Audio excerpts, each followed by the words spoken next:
Good evening. We've done a lot of reporting on the Nova Scotia mass shooting inquiry and how it has affected victims' families. Tonight we have the story of one of the survivors of that horrible weekend in 2020.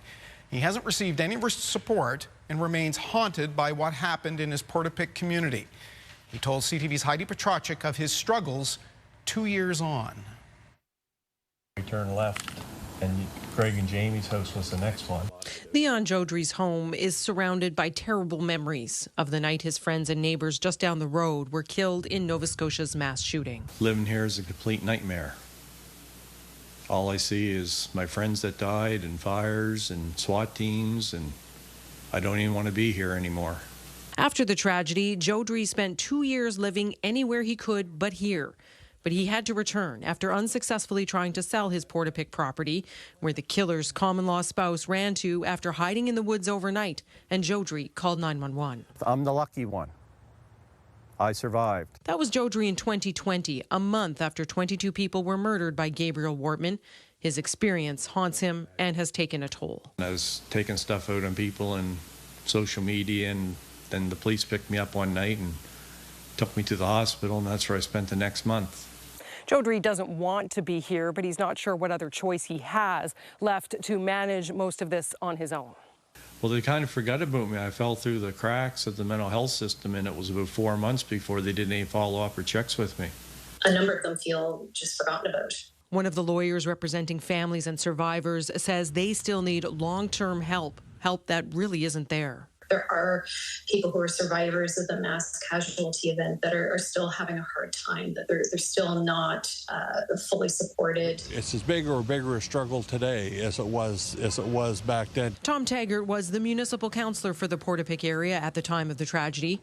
He says some residents who remained mourn the community they once had that will never be the same. They were sort of over here. The focus was all on the inquiry, the RCMP, the victims, all that sort of thing, and these folks are quietly trying to rebuild their lives. It's not easy. It's been hell. It's been almost 2 years since Jodry was able to work. He wants nothing more than to leave, but says he can't afford to.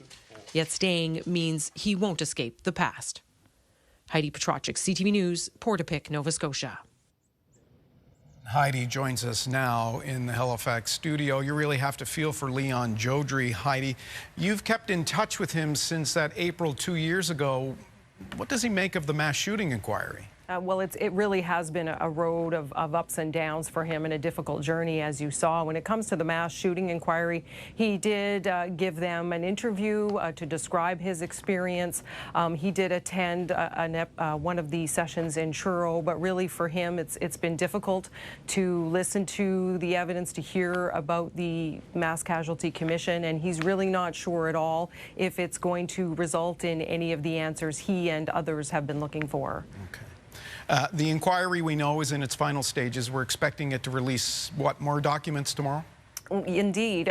Public proceedings ended earlier this summer, but now there are going to be more documents entered into evidence, and in order to do that, the Mass Casualty Commission actually does have to reconvene a public proceeding. There are going to be a lot of documents presented into evidence dealing with a variety of topics that have been handled by the Mass Casualty Commission throughout its public proceedings this year. So a lot of information expected to come out of that, and that proceeding is being live webcast for both the media and the public. Right, and we know you'll bring us those tomorrow in the newscast here at 6. CTV's Heidi Petracek in